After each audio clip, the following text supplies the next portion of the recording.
Hello and welcome to this episode of the Clean Bill of Wealth podcast. I'm your host, Galen Nuttall, and as always, this is the spot where I interview people who are out to enhance the lives of physicians, especially in Canada. This is where I talk to people about such topics such as health, wealth, relationships, well-being, side hustles, practice management, and much more. Now, there are a few big changes that I want to make sure you are aware of. So first off, as always, you can head on over to galenhelpsdocs.com. That's Galen helpsdocs.com to sign up for the Financial Literacy Challenge I've created, a series of videos and a worksheet where I tackle big questions I get around finances, like how to make the most of the medicine professional corporation, what are the different types of insurance and investments I should be looking at in Canada, and then pitfalls I see around retirement planning in Canada. So head on over for that. And once you do sign up for that, you'll be on my mailing list and you'll be the first to know when I have a new episode out or when I have a new whiteboard video out where I'm making complex financial concepts simple. Now, big news, if you do head on over the site, you're going to see that there's a new button there where you can book a free, no strings attached consult with me. That's for anyone who's saying, look, Galen, I love the idea of your videos. I love the idea of the workbook. I'm not sure I'm going to find time for all that. I just have one big burning question I'd love answered, or I want some of your time to answer these questions. Head on over there. If you want to get in touch with me, if you want to spend some time and ask me a question, be sure to head on over there and book a spot. Last big announcement, huge one. I have started recording masterclass sessions with my guests. So we are covering amazing topics such as how to start a side business quickly, important concepts around money, mindset, and much more. And those videos are only available when you sign up for the challenge. There's a section in there in the membership site was the masterclass series. So when you get to the end of an episode and you hear me talking about the masterclass session that I'm about to film with the guest, that's where you're going to find it. So thanks so much for tuning in for these updates, and on with the show. Hello, everyone, and welcome to a Clean Bill of Wealth podcast. I'm your host, Galen Nuttall, and tonight I am joined by Dr. Sarah Smith. First off, Dr. Smith, thank you so much for being here. Thanks so much for having me. And in case anyone doesn't know who you are, I'll give you a quick intro, and then we'll start with the questions to learn exactly how you help doctors in an amazing way. So for anyone who doesn't know, Dr. Sarah Smith is the charting coach for physicians and a practicing rural family physician in Alberta. Sarah is the founder of the Charting Champions program, helping physicians in the specific area of getting home with their charting done. I imagine eyes light up when they hear that. Sarah has a passion for reducing burnout and overwhelm resulting from the administrative burden of clinical medicine, using evidence-based coaching to help physicians find their most simple solutions within the clinical environments that they work in. Amazing. And Sarah is married to her husband of 21 years and has 2 sons and lives on a small farm. Evenings and weekends are for enjoying pursuits such as farming, exploring, reading, and coaching. Amazing. So let's kick it off. Let's start it off with something powerful here. You help doctors get home with their charting done. Right. Exactly. It's what I love to do. That sounds impossible to me. Well, not impossible, I should say, but I'm like, how is that possible? So what I'd love to know is what got you interested in this specific way of helping physicians? Absolutely. Great question. So that came out of a personal journey of pain where I wasn't able to get home with my charting done 15 years as a family physician and still not able to tell my husband when I would be home. If he did text me, because I've continuously forgotten to text him, when are you home? I would head home knowing that just meant it wasn't done. It would be starting again at 8 p.m. and finishing when it finished. And I'm like, it should get better, shouldn't it? And just my journey of finding the tools to help me finish my charting, find a suitable system for my paperwork, get home with everything done. And so it just so life-changing. It was a matter of, I loved my patients and I hated the job when I couldn't get on top of all of the hard work. And so when I figured it out, I'm like, I'm going to have to share this with others. So that took me back to school to become a certified life coach. And I specialized in the area of charting and paperwork and in the office efficiency of physicians. So that is why I'm the charting coach. So I passed the way through, you could say, based out of my own pain. Yeah. So it sounds like you had this problem of getting home and not being done at all, and loving your patients but hating the job, and then cracking the code, it sounds like, on having that shift for you, and then turning around and helping others. That's amazing. Yeah, for sure. And one of the links that I would love to understand better is, like you say, charting coach, life coach. Like when I hear charting, to me, it just sounds like I've got a finite amount of paperwork that's going to take me X amount of time, and there's nothing I can do to change that. Like that's my bare bones understanding as I'm sitting here right now. So I'd love to know, it sounds like you found that connection there, or something there that can actually shift that away from a very linear thing. But I'd love to hear how you connect those things. So I had to use a general life coach to help me with my charting problem because there wasn't any charting coaches at that time. And the physician coaches that existed at the time were helping me leave medicine, but weren't actually helping me in the math of the day. So like you say, paperwork is a math problem, and you understand numbers quite well. So better than me, I'm expecting. So you've got 21 patients or 40 patients or 12 patients booked in for the day, and every patient needs paperwork done after the consultation. So that is just recording what happened as the chart note. Then you've got all the documentation that goes with that, like a referral to a specialist, all the forms that need to be completed for the patient. Then you have, 3 days later, they go for their blood work. The blood work comes in, and now you have to figure out how you're going to call the patient. And so physicians can count on the patient number and that there's a chart that needs to be sorted out. But when the patient gives them 10 things to do in the consultation, now we're getting homework because we have to do that form later and that referral letter later and that requisition later. And so now we have to create time for those other pieces that have to happen out of this encounter. Plus, there's all this incoming patient messages, incoming results, incoming everything that is from the specialist that you sent them to. Now there's a letter back. So everybody's generating paperwork and everybody's receiving paperwork. So physicians, typically when I start working with them, they're thinking of all this inbox stuff as random activity. They're not even calculating the math of their day. And then there's the drama. So there's the math problem and the drama problem. So what's actually happening is you see the patient, and then it's time to do the chart note, because often physicians aren't getting the chart note done in the room. They might have some of it done, but not all of it done. So they head back to their office, and on the way, 3 people come and ask them a question. Then they sit down to do the chart note, and they open up the computer, and there's all these blinky things. There's 161 things to read right now in your inbox. Plus there's 25 messages that just came in. And there's often Post-it notes on your monitor, and there's stuff all over the desk. So they're not getting to the chart note. They're like, I got to do that. Then I got to do that. And then they look at that and they're like, I don't have time to do that right now. So they close it and they see that one thing 5 times before it's done. But even though it's a math problem, it's a math problem times 5.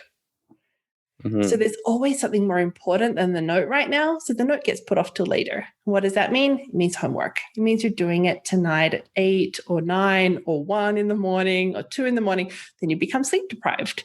Then tomorrow's productivity goes down the hatch.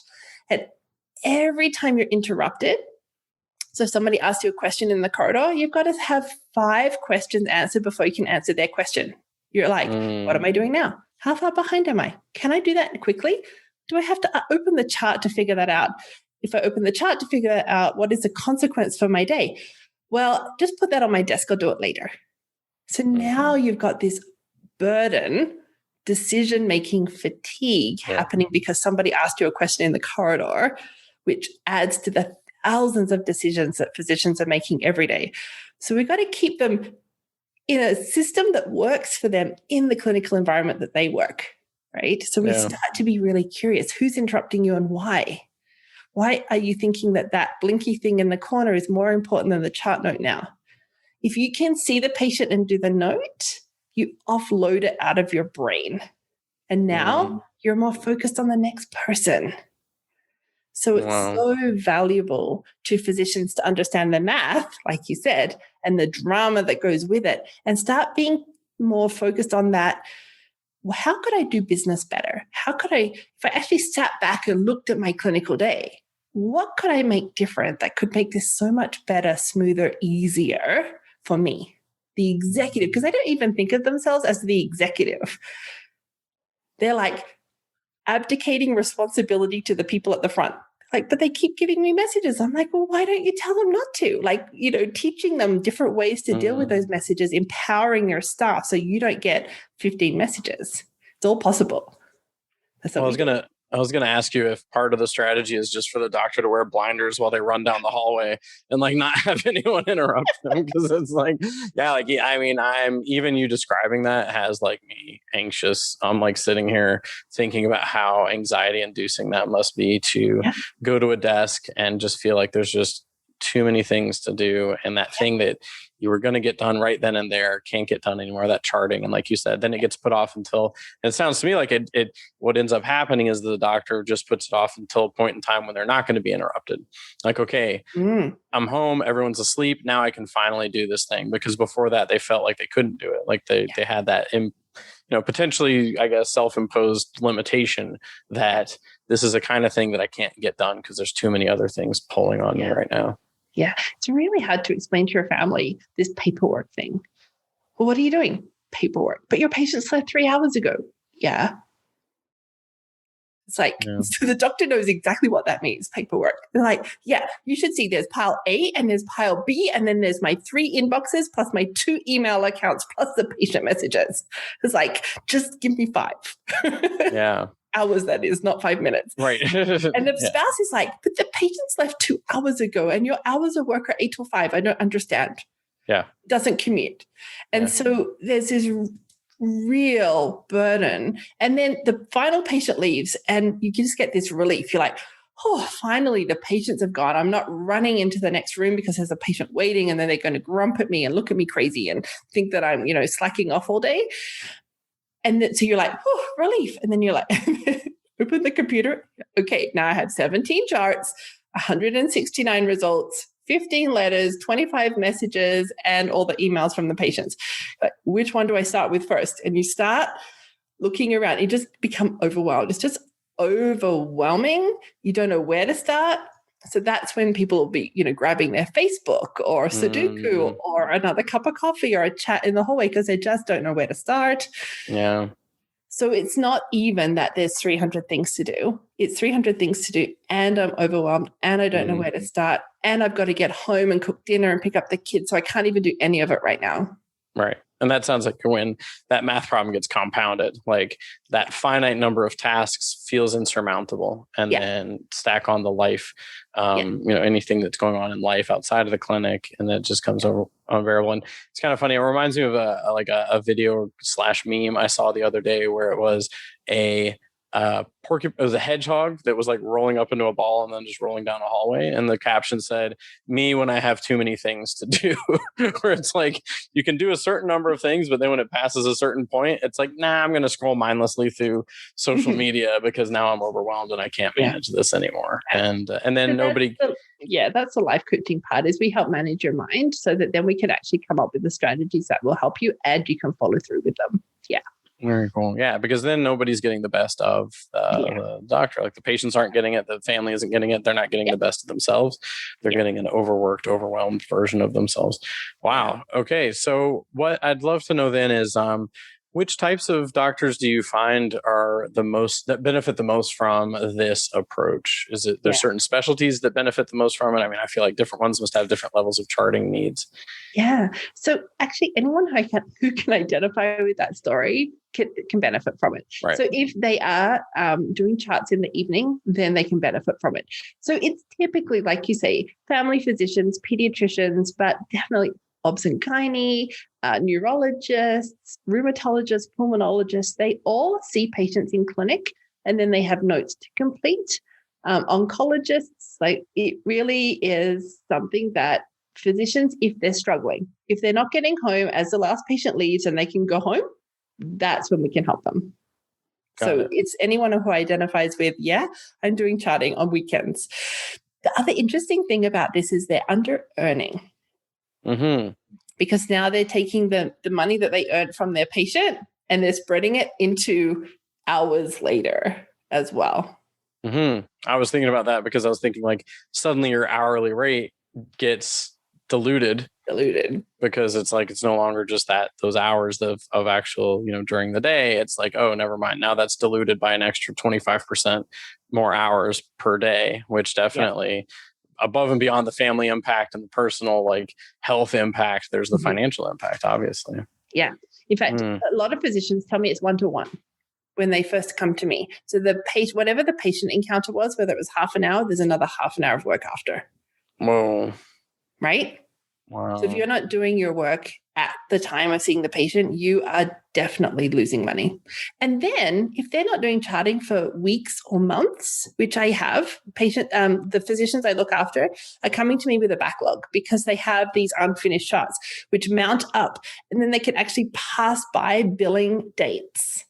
So they're not even earning any money for that encounter now. That's really not fun for them. It really stings.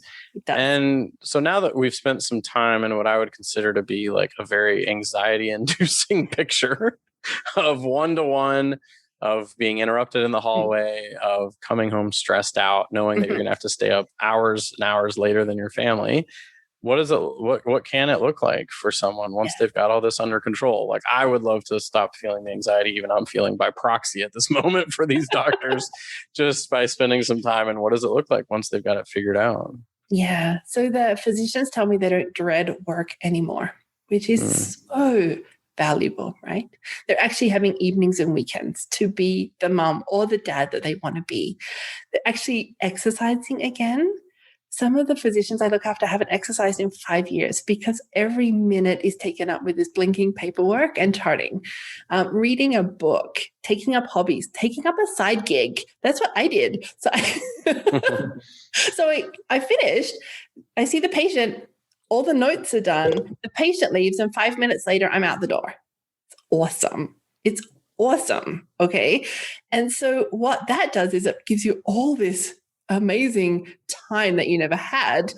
And then suddenly you've got time to go back to school and become a life coach and start a business and understand the business world and learn all the business language and start being an entrepreneur and all the things that went with that. So over the last 3 years, I've been doing that journey in addition to my working. So I work and I do the side gig. So it frees physicians up to do other pursuits. And it doesn't have to be a side gig like me. It can just be taking up marathon running or reading a book or just enjoying being a parent, right? So that's what it can look like. Yeah, for sure. I mean, it sounds like those doctors are getting control over their time again, and then like living a more fulfilled life of actually spending that time freed up to do, like you said, someone who hasn't worked out in 5 years now has the time to do so. Wow. That's really awesome. I love it. And to me, it sounds so straightforward, like in the sense of if this method works, takes people from like overwhelmed and like, strapped for time to having extra time. I'm like, I don't know, I guess part of me is like, that just sounds to me like everyone should be looking at figuring this out if it's such a common problem and a possible solution. Yeah. So we want to just start wherever they're at and we optimize that. So if they're typing notes, we improve how efficient they are with their typing of the notes. If they're dictating, we help them be more efficient with their dictating. If they're ward rounding with patients in hospitals, we figure out their solution for how to get that charting done so that we're working right where they are. We're not looking to change their computer system or how many staff they have or how many patients they're seeing. In fact, a lot of the physicians I look after have gone from 4 an hour to 3 an hour to 2 an hour patients just to try and keep up with this paperwork. So they're even losing money there. So once we get that system sorted out for them, find their most simple solution, then they can start to increase the number if they want to. So that's another way that physicians can improve their financial situation as well. Yeah, because that's part of like when you were talking about making it better, one of the first things just popped in my mind is you have to hire another person. Like that's my first thought when you were talking about this overwhelmed physician. It was like, well, just hire another person. And it doesn't sound like that's necessarily the best. No, because the thing about the other person is these are executives. They're the ones making the executive decision. So physicians are the decision makers for the patient. They understand the patient. They understand the clinical reasoning and what steps have to happen.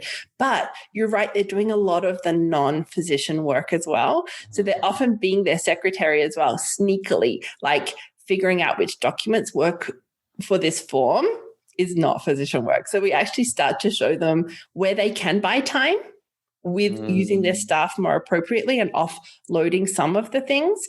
but much of what they have, most of what's in that inbox is theirs.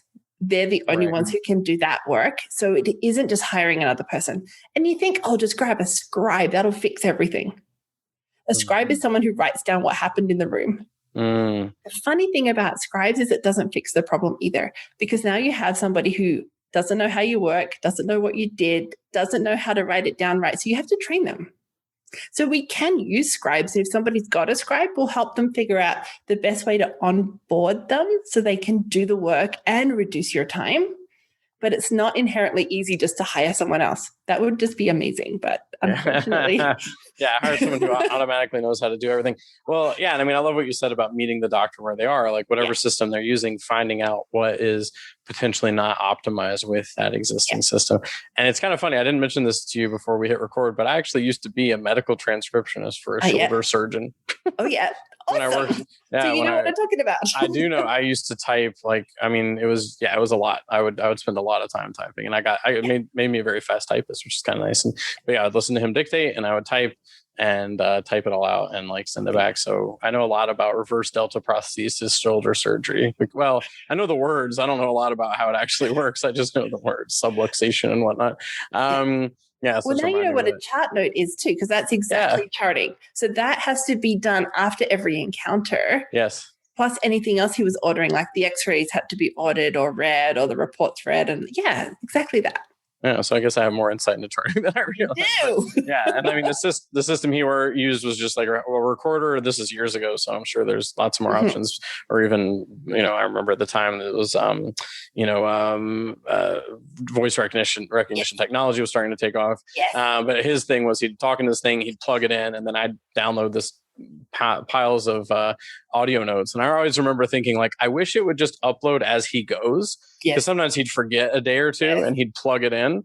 And I never knew, it could be a Saturday morning and I just get this long list. And some of them are 18, 19 pages, depending on if it was a workers' comp sort of analysis of that could be an 18-page document. You had an orthopedic surgeon dictate 18 pages. That's impressive.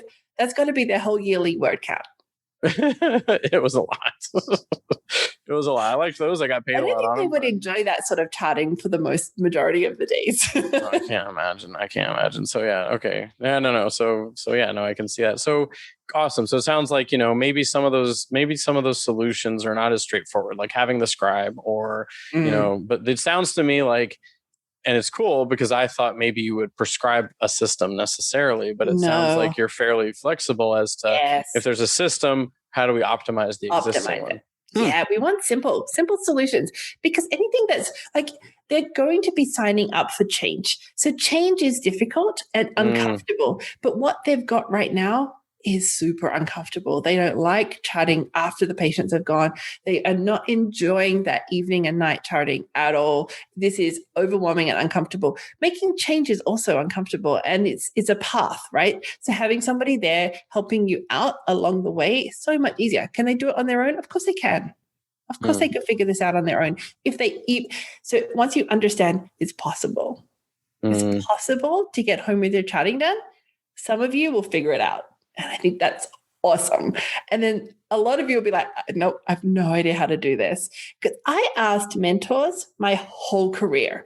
I was like, how do you do the paperwork thing? How do you do the paperwork thing? And they're like, just come in on Sunday. I'm like, no, that's not the answer I want. I don't want to come in on Sunday. That is not it. That is not how we do this. And they were like, what do you mean that's not how we do this? That's how we do it. I've been doing this for 30 years. That's how you do it. I'm like, no, there's got to be a better way than that. That's not right. So once you understand, thinking about how we do business, not just being in the busyness of the day. The time to figure it out is not when we're seeing patients every 10 minutes. The time to figure it out, you take yourself for a big long walk, or you hop in the shower, or you just simply sit and think about, how does your day run? Why? If your first patient's supposed to start at 9:00, why are you walking in the room at 6 minutes past 9? Because your whole day is now compounding minutes.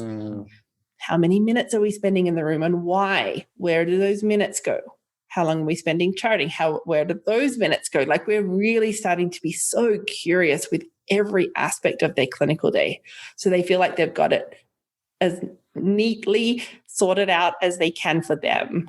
So it is different for every physician. Well, I love what you said about like first understanding that it's possible, because when you were getting started and asking people, it's like, it's not possible. Like, this is not the option. The option is to come in Sunday, stay late, take it home. Like, these are all the given options that everyone signed up for.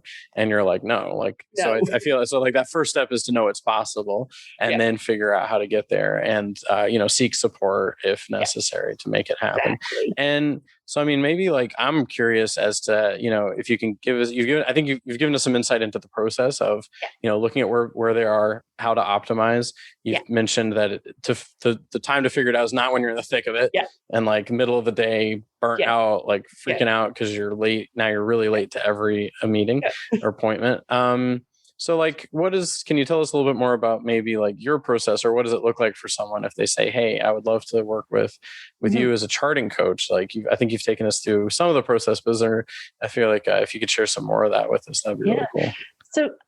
So when I have a program for physicians, and it's got modules, and we talk about how to get your charting done after every patient, because after every patient is exactly the right time to do the charting, when it's fresh and it's simple and it's the fastest it's going to be all day, because it's just happened. And a lot of physicians are like, have obstacles to that. And the obstacles are just the math. There's a patient waiting. Okay, that's just an obstacle. If that's your biggest reason why this won't work for you, we can overcome that one, right? So we just take each of the obstacles that they come up with in their brain. It's like, but my brain says letting a patient wait for another 2 minutes is a terrible thing. It's like, it's a 2-minute wait, right? Or it's a 5-minute wait. And if your charting is going to take 10 minutes, we have to account for that within the whole appointment. So we know, okay, your charting takes 10 minutes, no problem. Let's figure out how we're going to make that happen and see your patients on time, right? So we can work on that. Then we talk about the consultation. And we talked a bit about, where are the minutes and seconds going? What are you doing over and over and over and over thousands of times a day that you could potentially, with a 10-minute trick, try and figure out, like a template or a pre-ordered set for that particular condition, something that'll save them seconds. They're like, but it only takes me 30 seconds. Yes, times 21, times every day all year. So it's finding the math problems. How to handle, like, leading the session is when a patient says, hey, here's problem number 4, why that isn't of good value to the patient or you right now today. So having a strategy for how to lead the session, a strategy for inboxes. So as I said, opening your inbox between patients, and you see 161 things, and you open the first one, you're like, that's going to take me 10 minutes. Well, I don't have time right now. So you close it again, is not the time to do inboxes. And I told you that they think of that as random work. It's like work that just has to happen. So we start being curious. Well, how long do you spend on your inboxes each week? And where could we fit that in? Because if you had the time to just go bang, bang, bang through each of them, then you could just get them done rather than open it, close it, open it, close it, open it, close it 5 times before you ever get to it. And so we, rather than kicking around the ball, we just get to work and we close all of those. And then we're curious, when we're in the inboxes, where are you pausing and why? So you'll close things as you see them, and then you'll stop and you'll be like, oh, what do I do with that? We want to know the answer. Once we know the answer of what you do for that problem, then it won't pause you each time. So we look for the pauses and we make rules around the pauses. What's your rule for that? How are you going to fix that? And so that's why it's so individual, because every clinic's going to do things a little bit differently. But it's always a pause. And we can start to make those pauses shorter and shorter and shorter. And then interruptions, the whole way interruptions. Like physicians will tell me it's not possible to change my staff. I'm like, hang on, now listen, even if we could reduce some of those interruptions, it's going to reduce your decisions by 100 a day. So how could we batch them somehow? Like, we start being really curious with their workspace and workflow, and where could they put those things so that they wouldn't have to be in the hallway every single time you come out of the room. Yeah. I love what you're saying. I mean, it sounds like this great combination of systems and productivity, and then like undoing some of that fatigue that comes from having to make all those decisions. Like I'm pretty big fan of like behavioral science and behavioral economics and yeah. So like, I know, like I've heard that when the reason why they put the candy in the checkout at the supermarket is by then you've made all these decisions and you're fatigued and you're like, okay, I have no willpower to resist that coffee crisp bar. So I'm going to buy it now. Like that's part of why they do that. And it sounds like, in a practice when someone's making, like you said, for that physician to answer the question in the hallway, they probably have to ask 5 questions. He or she has to ask 5 questions. And it's like, answering each one of those takes brain power. And so it's, no, I love it. It sounds like you're really, the way that you individualize it to the practice, because everyone's going to do it a little bit differently. Sounds really, really cool. So no, it sounds like you've struck quite a magic, the secret sauce for making physicians' lives better. Yeah. That's my favorite question from physicians is, what do I do with myself? I've got all this time now. And it makes me laugh and cry at the same time. I'm just like, that's such a great question. Let's figure it out. Yeah, now you have a problem. Oh, what a terrible problem. What do I like? What do I like? I've never had to sit down and think about it, or haven't in years potentially had to like really figure that out. Interesting. Yeah, that's a good benchmark question that you've done it. You've hit it where they finally are like, oh, I've got enough time to actually have to figure out what I want to spend my time. That's right. Oh, that's really cool. I love it. Well, thank you so much for joining me. I wish I was a busy physician so I could be like, hey, this is a problem. No, you don't. No, I don't. That's true. Just think of it tax time 100% of the time. Yeah. Definitely not what I want. No, for sure. But I'm feeling it. Like, I mean, I'm, some of the things you said resonate with me, like opening my inbox when I'm not in a frame of mind to deal with anything. Yes. And it doesn't help anything because like it'll be a client who's asking something or a specialist who's asking something that then I need to send multiple emails and then I'm gonna have to wait to hear back, or I'm gonna have to open up 3 different software programs to like figure that answer out, and I just let it like slide. And when that happens, it's brutal. It just compounds. So like I'm getting a little bit like, all right, how am I managing my inbox? Because I'm not managing it as well as it sounds like you help people manage theirs. Yeah, we get really, really specific when it comes to the inboxes. And we have a plan ahead of time, because at the end of, so if you're going to leave your inboxes to the end of the day, for instance, or that first break, by then you're already tired because you've made a lot of decisions, clinical decisions for patients over and over and over and over. So your brain is not in a position to say, well, what do I do first? That is not the time to be asking that question. We have to have decided ahead of time, what are we going to do first? So that first break, they go do the things they need. They look after themselves first. And then if we're coming to batch time, so we're coming to inbox time, we've already decided ahead of time, what's the most important thing I've got to do first? Because of course, you're going to want to do the easy stuff. Of course. But that won't help you in your day. Right? That's not the thing that's going to help you get home tonight, because you have to answer those urgent phone calls before the end of day. But you don't want to do them. You keep putting them off because they're hard work. Yeah. But if you've decided, well, if I answered my messages first, that would make it so much more simple for going home at the end of the day. I'm going to decide to do that. And then they have a plan, a specific plan for exactly what they'll do first. So then they don't have that, well, I don't know what I want to do first. Brain argument. Yeah. The argument's gone. This is what you're doing. Right. Yeah. Because in the moment, you're not gonna make the best decision. Yeah. But if it's already there and it's like, cool, all I have to do is follow the game plan that I've already set aside, like some time to figure out, we're good to go. No, I love it. No, very cool. Amazing. Awesome. Well, thanks so much for having joined me. What is the best place for people to learn more and to get in touch with you? Like if someone's listening and saying, I definitely resonate, what can I do about it? What should they do next? So they should go to chartingcoach.ca. And that's where we have the physician program, and there's a nurse practitioner program coming soon. So both of them are on the website. And there's also lots of freebies on the website too. So if they just want a little bit more information first, they can totally get that too. So chartingcoach.ca. Very cool. Well, that's funny because my dad's a doctor. My mom's a nurse practitioner. They're both retired now, so they can't. But that's cool. Those are 2 groups of people that obviously need help. Very cool. Very cool. Well, thank you so much. So again, everyone, chartingcoach.ca to learn more, get those freebies, and start taking back control of your time, and then going home with your charting done. Amazing. Yep. Thank you so much for having joined me. No problem. Thanks for having me. Awesome. Hey there, thanks so much for having joined me on this episode of the Clean Bill of Wealth. I really appreciate you taking your time and having listened to this episode, whether you're multitasking, driving, walking the dog, or jogging. Really appreciate it. As always, feel free to head on over to GalenHelpsDocs.com to sign up for the Financial Literacy Challenge and be added to the email list so you'll be the first to know when there's a new episode out or when I've added a new whiteboard video to the series. Also there you'll see a button if you want to just book some time with me. If you have a big question around finances, you're not sure you're going to find the time to go through the videos and the challenge and the workbook, feel free to book a no strings attached call with me. And the last big thing is if you do sign up for the challenge, you will also get access to the masterclass videos that I've started filming with my guests around things like money mindset and how to start a side business quickly and many more to come. So be sure to head on over to GalenHelpsDocs.com if you want to check that out, and I will see you on the next episode. Have a great day.